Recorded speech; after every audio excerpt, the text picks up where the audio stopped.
G'day everybody, welcome to episode 2 of the Waltmillsy show, looking at my view of the game, and today we are going to talk about 2025, what year it has been. But before we get into that, I just want to start off by saying at the end of 2024, let's say October, I stopped playing for a while. I came back, here and there, but I wasn't like actively playing. I would log in every now and then, the streak would die off. I had a lot of stuff going on, and I didn't really start playing up again until probably late February. So there was a bit of a gap, and some of that start of 25 would be in that gap. So we're gonna bring it back a little bit earlier.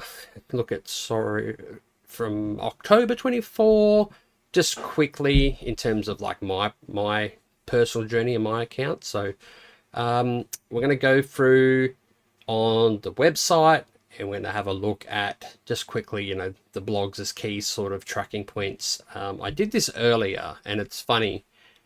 You find out, well, I found out, and some people that I was in stream with earlier on Twitch, that some stuff actually came out earlier or later than what we thought. It's like, hey, do you remember when Liberty came out? And it's like, I thought they came out here, but they actually came out here, as an example. But yeah, let's get into it.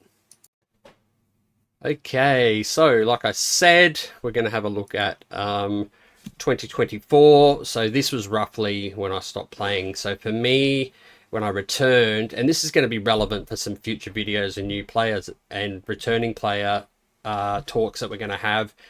So I sort of missed the Scarlet Witch zombie release, the first Null Battle World. So when I came back, there was a lot of catch up, and I was a bit behind the curve in terms of those events. Astral being it's sort of a key team in Battle World. Battle World as a whole. So A4. So I did watch Marvel What If. So when I did see that Kahori was coming to the game, I think I popped in and unlocked her, or tried to get shards for her in the battle pass. But other than that, my Astral was quite weak. So when I came back, I was looking at skipping Astral and Liberty. But we'll talk about how that went down later. But you can all imagine how that went down. Two pretty important teams for some game modes this year. So bringing us into December, so I wasn't around last holiday period, so I'm unsure exactly what came out. I also missed Amiga Red Phoenix Force's initial release, so it took me a while to get in there and get that character going, especially with me changing my gaming focus in MSF. I wasn't really a CC player, but I met some people along the way in the community that I did some CC with, and it really helped me find a love for that part of the game, and it also translated into understanding kits a bit better too. Alright, so we will leave that there, and we'll continue on with the review of 25, just taking into account, like I said, I didn't really start playing back to the February, so that's why I said, the Liberty team and whatnot was teams that I had to catch up on. Alright, like I said, I wasn't around the game. I was kind of on a leave of absence until late Feb, early March, so missed the Astral, the Immortal X-Men / Mighty Avengers / Uncanny Avengers, that big fiery Amiga Red Phoenix Force / Liberty, the two costumes. I had to buy them with the costume credits when they revamped the costume shop, but we'll get to that. Missed all that good stuff. Kiln Tower.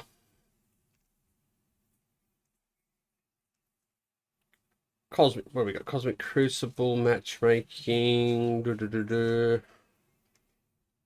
Alliance War changes. Good old Lalandra. Lalandra.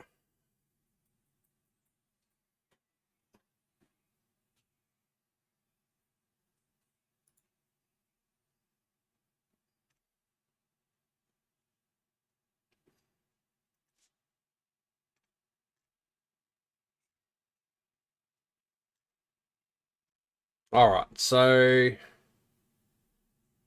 I think this was another team that I was potentially going to skip. Like I said, about a year ago, I wasn't really in the CC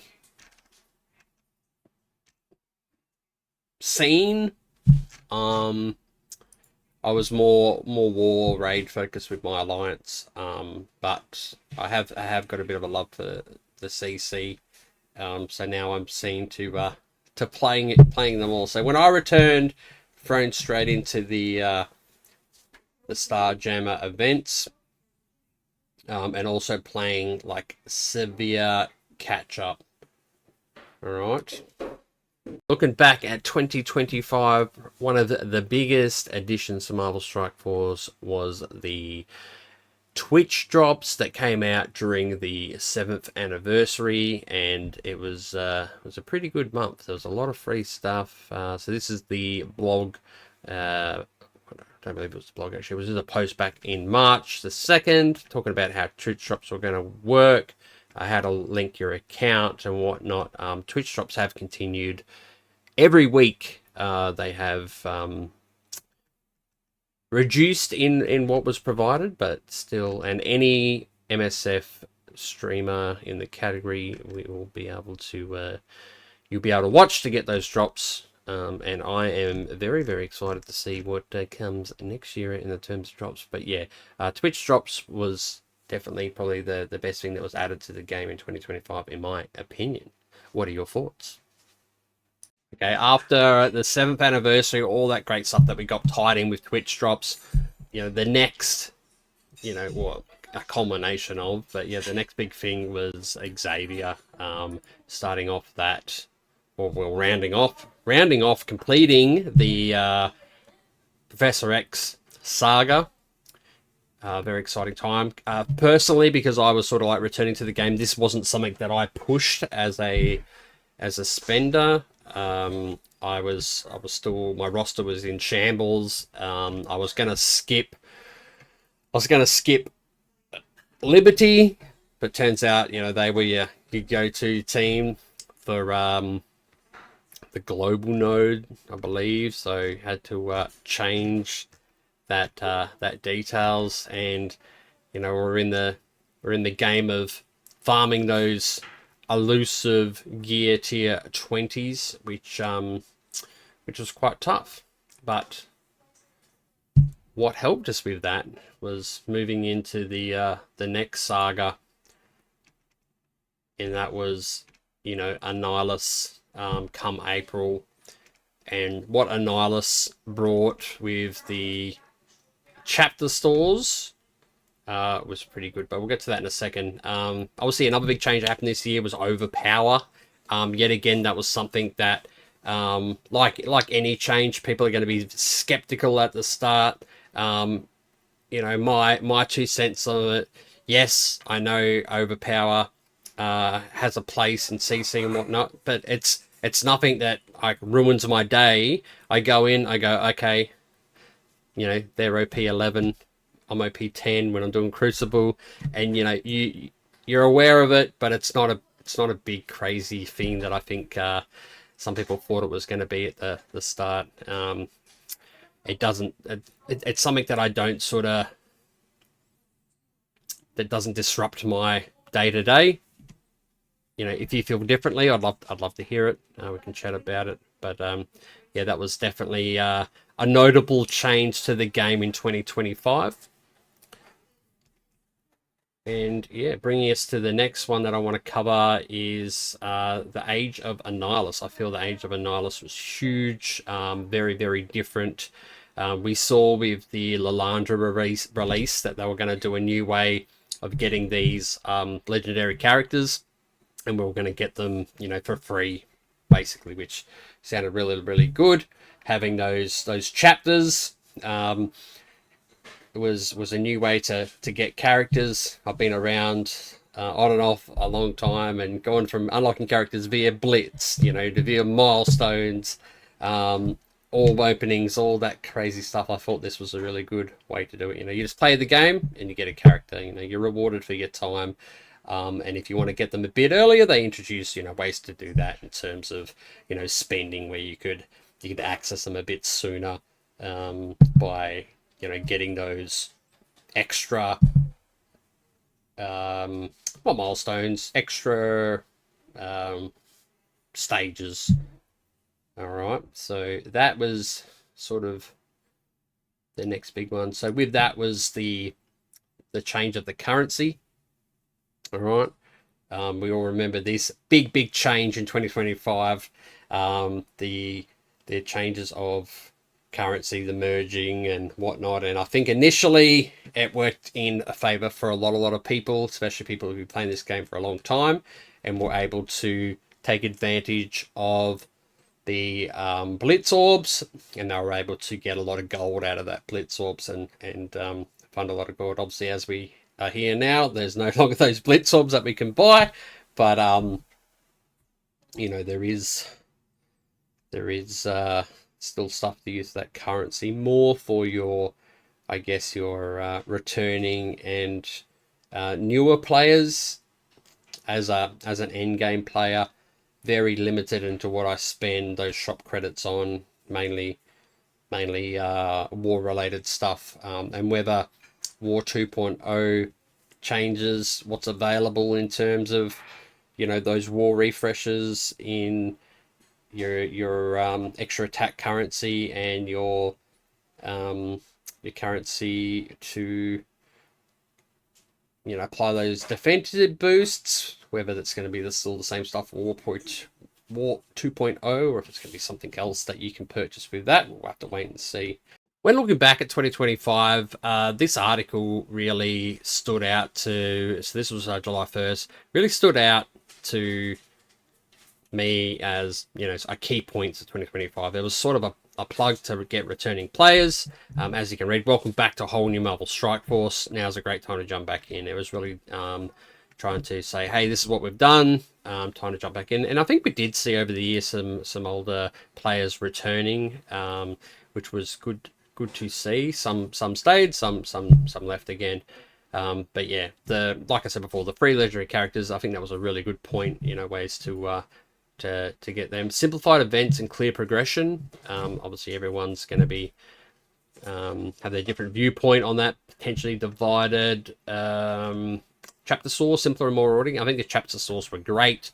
Obviously, you could focus on the G20 to get Professor X, or if you were already done there, you could focus on the newer characters to save a bit of dollary dues, or you could look at getting some of those awakened abilities on characters like Shadow King and Ares that you may or may not have previously purchased, or you could hoard it and turn it into shop credits.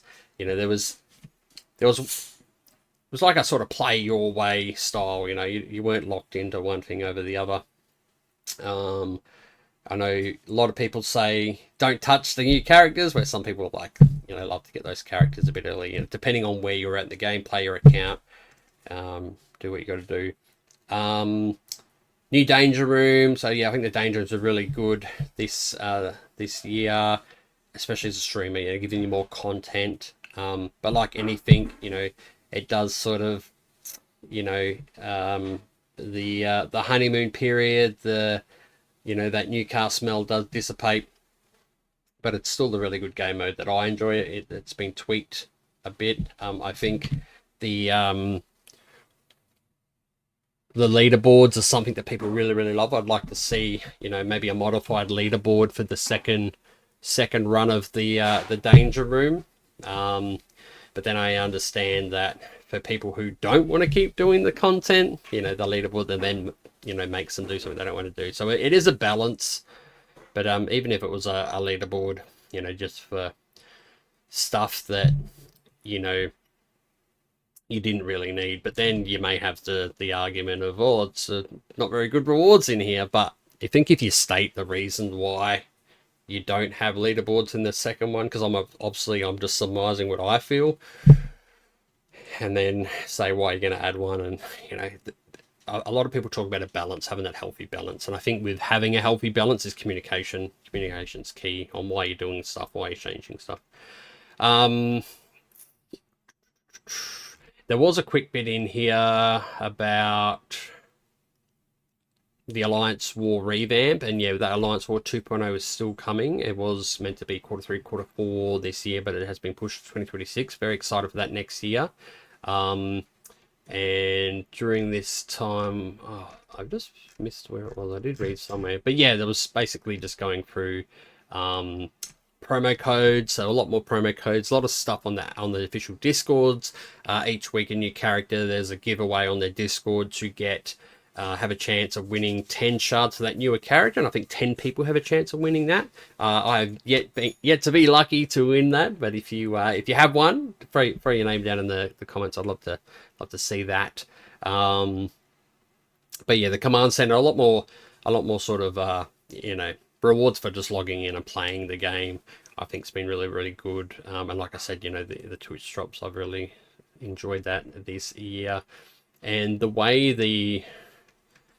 the age and the chapters, and the way that story has sort of been told, I think that's been really, really good, and very, very interested to see the last sort of build up to Annihilus, and then what's going to happen moving into that next age.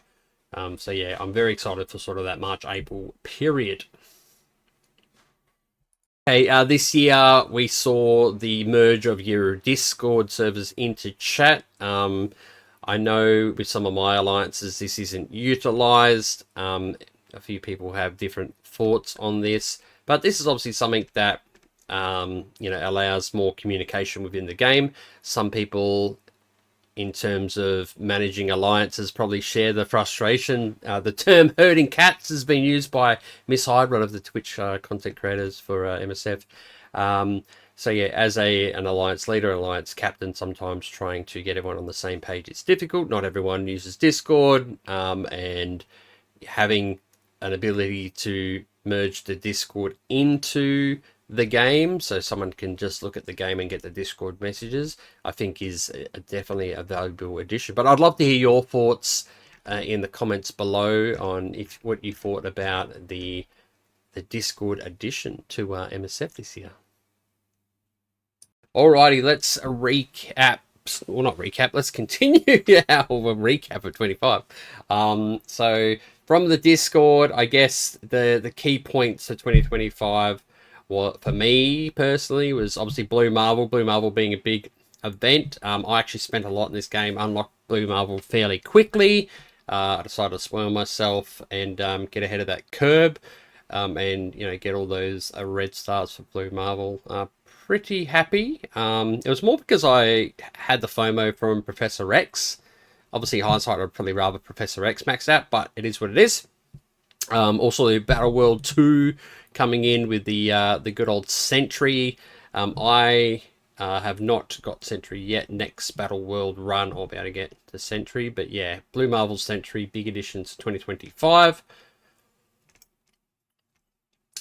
The completion of the zombie team. So we voted and Zombie Crestral was chosen to round off that. And there is discussions, or there was a little snippet, little spoiler in one of the strike teams that the next Halloween is going to be a different flavor, steering away from the zombies and doing something different. So excited to see that in 2026. Web Playable was introduced, which was another interesting addition to the game.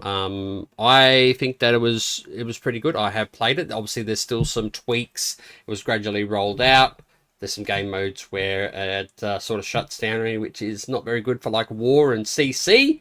But hopefully that gets all worked out, I think, especially for streaming and for people that want to get into streaming. I know sometimes, using the emulator or trying to mirror your mobile device or tablet onto a PC is challenging. So giving that option for people to stream. I thought we would have seen some more newer streamers with that web playable coming, but didn't look like it. Alrighty. Obviously, you know, for the rest of the year, there was a lot of big teams. I think some of the biggest news was what's coming next year, but we won't get into that too much. We can talk about the stat increase and whatnot in our look into 2026 video. But I will finish off with the Groupmas. I think Groupmas was really good. Obviously, it's still happening with the holidays, but the rewards that they gave us, I thought were very generous. Do love free stuff, and I thought it was a very good little way to cap off the year. And I was very impressed, like I said, with the announcements for next year, especially being the Red Guardian coming. So yeah, really stoked to get into that content starting next year. We're going to be going through the, you know, what's ahead, what we're looking forward to, sort of 2026 video, and also doing a bit of a chat about the Winter Guard. Obviously, Red Guardian dear to my heart, so we'll get into that. But yeah, thank you so much for listening. It was more of a rant and a bit of a stroll down the 2025 memory lane. But yeah, let me know down in the comments on what you thought.